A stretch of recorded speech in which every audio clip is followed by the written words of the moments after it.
जिद्दू कृष्णमूर्ति की किताब freedom from the known से अध्याय 4 भाग 1। हमने आखिरी अध्याय में कहा कि आनंद खुशी से पूरी तरह से अलग है। इसीलिए हमें यह पता होना चाहिए कि खुशी क्या है और क्या ऐसी दुनिया में रहना संभव है जिसमें खुशी नहीं है लेकिन ज़बरदस्त आनंद है। हम सभी किसी न किसी रूप में खुशी की खोज में लगे हुए हैं। बौद्धिक, कामुक या सांस्कृतिक खुशी, सुधार की खुशी, दूसरों को यह बताने की कि क्या करना है उसकी खुशी, समाज की बुराइयों को निकालना उसकी खुशी, अच्छा करने का, अधिक से अधिक ज्ञान, अधिक से अधिक शारीरिक संतुष्टि, अधिक से अधिक अनुभव, जीवन की अधिक समझ, मन की सभी चतुर चालाक चीज़ें और परम खुशी निश्चित रूप से भगवान के लिए है।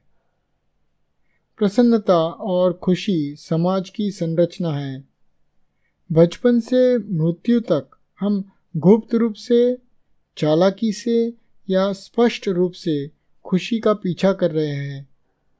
इसीलिए जो कुछ भी हमारी खुशी का रूप है, मुझे लगता है कि हमें इसके बारे में बहुत स्पष्ट होना चाहिए, क्योंकि यह हमारे जीवन का मार्गदर्शन और आकार देने वाला है। इसलिए हम में से हर एक के लिए यह महत्वपूर्ण है कि खुशी के इस सवाल को बारीकी से, संकोच और नाजुकता से खोजे। खुशी ढूंढना और फिर उसका शोषण करना और उसे बनाए रखना, यह जीवन की एक बुनियादी मांग है और इसके बिना अस्तित्व सुस्त, मूर्ख और व्यर्थ लगता है। आप पूछ सकते हैं कि फिर जीवन को खुशी से निर्देशित क्यों नहीं किया जाना चाहिए। इसका बहुत ही सरल कारण है कि खुशी अपने साथ दर्द, निराशा, दुख और भय लाता है और भय से हिंसा पैदा होती है। अगर आप उस तरह से जीना चाहते हैं तो आप उस तरह से जिए। दुनिया के अधिकांश लोग वैसे ही जीते हैं। लेकिन अगर आप दुख से मुक्त होना चाहते हैं तो आपको खुशी की पूरी संरचना को समझना होगा। खुशी को समझने के लिए उसे नकारना नहीं है। हम इसकी निंदा नहीं कर रहे हैं या यह कह रहे हैं कि यह सही है या गलत है। लेकिन अगर हम इसका अनुसरण करते हैं तो हम अपनी आंखें खुली रख कर करें, यह जानते हुए कि एक मन जो हर समय खुशी की तलाश में है, उसे अनिवार्य रूप से उसकी छाया, दर्द का सामना करना होगा। उन्हें अलग नहीं किया जा सकता। हालांकि हम खुशी के पीछे दौड़ते हैं और दर्द से बचने की कोशिश करते हैं।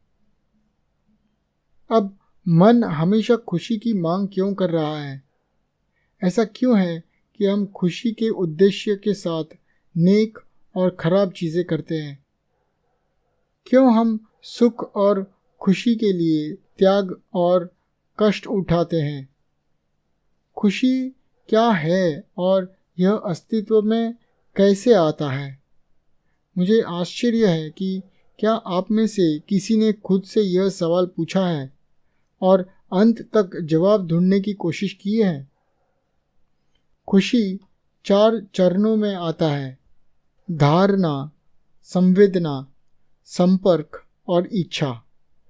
मैं एक सुंदर मोटर कार देखता हूँ, उदाहरण के तौर पर, तब मुझ में एक सनसनी, एक प्रतिक्रिया होती है इसे देखने से।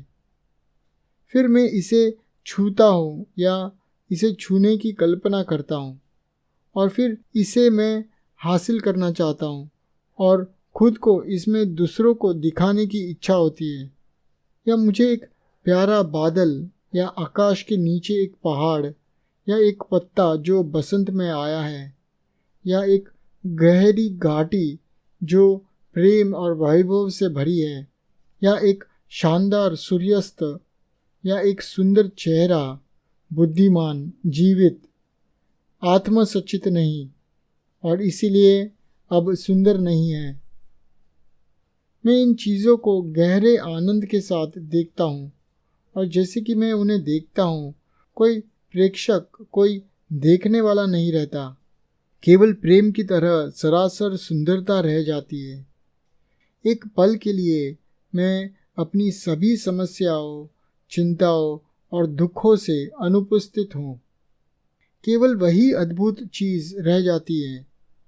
मैं इसे आनंद के साथ देख सकता हूँ और अगले ही पल इसे भूल सकता हूँ।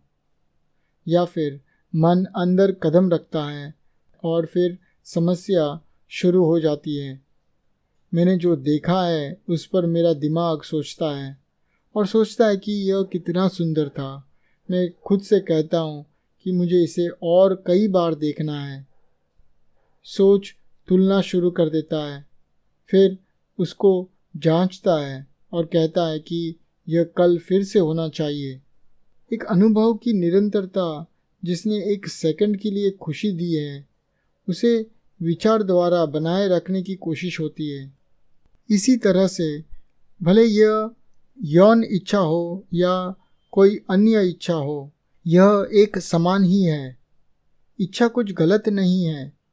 प्रतिक्रिया करना पूरी तरह से सामान्य है। यदि आप मुझ में एक सुई चुभाते हैं तो मैं प्रतिक्रिया करूँगा जब तक कि मुझे लकवा नहीं हो। लेकिन फिर सोच कदम बढ़ाती है और आनंद पर चिंतन शुरू हो जाता है और यह खुशी में बदल जाता है। विचार अनुभव को दोहराना चाहता है और जितना अधिक आप दोहराते हैं उतना अधिक यांत्रिक हो जाता है। जितना अधिक आप इसके बारे में सोचते हैं उतनी ही अधिक ताकत खुशी को मिलती है। इसीलिए विचार इच्छा के माध्यम से खुशी को बनाता है और बनाए रखता है और इसे निरंतरता देता है। और इसीलिए किसी भी सुंदर चीज़ की इच्छा प्राकृतिक प्रतिक्रिया से, विचार से विकृत होती है। सोच इसे स्मृति में बदल देता है और स्मृति को इसके बारे में बार बार सोचने से शोषण मिलता है।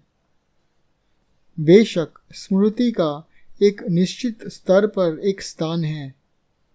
हर रोज़ की जिंदगी में हम इसके बिना काम नहीं कर सकते। अपने स्वयं के क्षेत्र में यह कुशल होना चाहिए, लेकिन मन की एक स्थिति है जहाँ इसकी बहुत कम आवश्यकता है।